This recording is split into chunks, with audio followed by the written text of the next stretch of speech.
the veteran nature of the club Toronto's going to face here tonight, and specifically a few of the guys that you have coached, what indicates that this is going to be a tough game?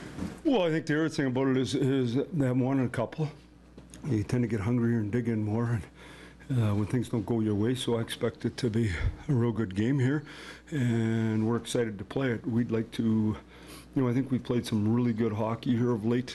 Played a real good game against Tampa, played a real good game against Washington. Didn't mind our game against Phoenix. I liked our game the other night. We got to do it every night, though. You can't be hit and miss. You got to do it every night. So we'd like to, bottle that and do it on a consistent basis, or more consistent. And I think that's the measure of a good team, is you can find a way to do it night after night. So what has it changed then, Mike? So you're not singling out games that you played well and you think it's just a constant? Well, I think there's 82 games, and there's no team that plays good every single night. The more talent and the more you score, the more of those games you win.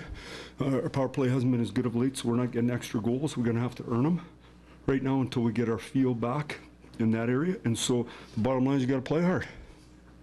Mike, you played real well against Pittsburgh and against Washington and against Tampa. Not so well against teams in the bottom half of the league. Do you think that's an emotional thing, or? I think that's a good observation. I think we talk about that as well. As those teams get you ready. The other team's got to get yourself ready. But in saying all that, even in the games. Like the game against Detroit, I didn't think we were great at all, but we're set up perfect, and we didn't execute at the end. That's the bottom line. The same against Phoenix. So any way you look at it, you got to find a way to do it each night, and you got to find a way to get more goals than the other team.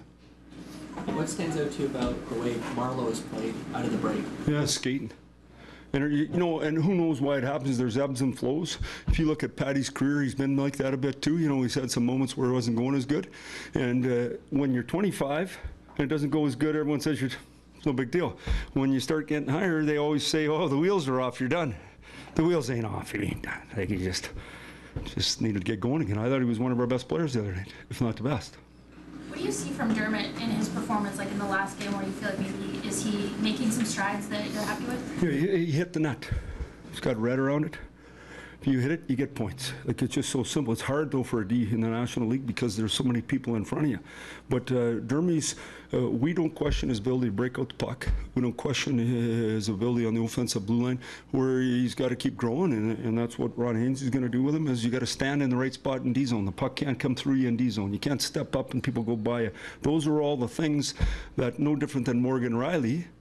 I mean, everyone rave about him, but your dash all the time. The puck's going in your net all the time. So you got to figure that out over time. That's what the league's all about. Would you tap a guy like Jake Muzzin when you're playing these guys who he's seen 100 times, or just figure that he's going to help out teammates? No, that too, and guys that he knows for sure. And if he's got anything that we miss, you can be sure he's not 20. He'll tell us.